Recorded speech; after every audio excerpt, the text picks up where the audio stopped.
I call David Clendon. Yeah, thank you, Mr Speaker. I'm pleased to stand to reiterate the Green Party's support for this bill. It's a well thought out piece of legislation that seeks to undo some of the damage that has been done to the tertiary sector over recent years by this government. It's a simple enough, straightforward enough proposition to get a much better balanced, a more democratic approach to establishing the governance of universities. It's a topic somewhat dear to my heart. I studied at 3 different universities and taught at 2, had a 13 or so year career as an academic, and understood from the inside out that the culture of a university, the way in which it's governed and the way in which it's managed are very influential in the success or otherwise of that institution, and that's a point I'll return to. But I was on the select committee of the ill-fated Education Amendment Bill number 2, and there were an enormous number of submitters, almost universally opposed to it, including some fairly high-powered groups and individuals, including the Universities New Zealand, representing the Vice-Chancellors of all of the universities. Not the most radical, harebrained group you could name in the country. They came out, not least of all, criticising this notion of reducing the number on the governance bodies and critically making so many of them ministerial appointees. There is a serious challenge there to the independence of the universities. They are deemed to be the critic and conscience. This is part of their founding purpose, to be critic and conscience of our societies. And for the most part, they have historically done that quite well. That's not something we should take lightly. We saw an example just a week or so ago where the independence of an academic was threatened, was challenged. A gentleman from Canterbury University, blacklisted or threatened to be blacklisted for a ridiculous business about calling him a gang associate. To his great credit, the police commissioner has backed off that and will put the matter right, but it just highlights that academic independence is important and that is always under threat. It must always be defended, and governance bodies have a role in doing that.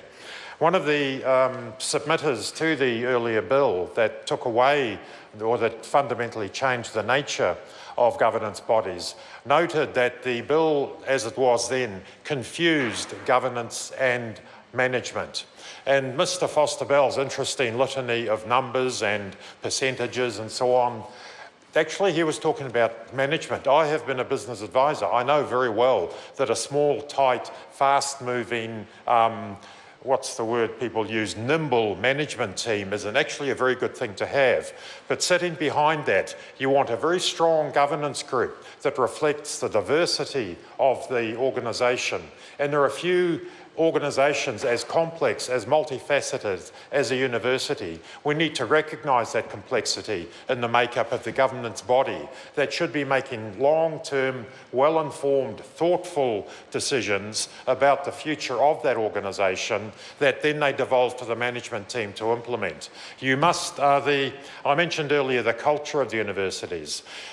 We want our universities to reflect a culture of inclusiveness, of participation, because I know from experience, both as an academic and as a student, that that is where people thrive. If people feel this part of something where they are included, where their opinions, where their information, their knowledge, their contribution is respected, not always necessarily listened to in the sense of winning the argument, but if you take away from people the right to have the argument, to be part of the contributing body, to speak to the matters, whatever the matters might be before the governing body, if you deny people a voice at that table, you are doing them a significant disservice. And over time, it will degrade the quality of the decision-making. It will degrade the nature of the quality of the culture of that organisation. I'm a great believer, both in public sector and academia, and indeed in business, in this notion of being inclusive and of encouraging participation, because only then do you get the best out of people.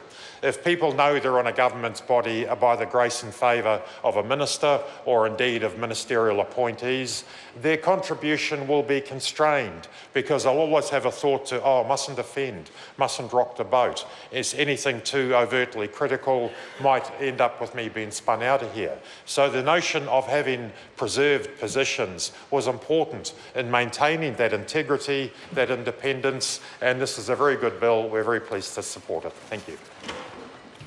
I call Chris Bishop. Well, thank you.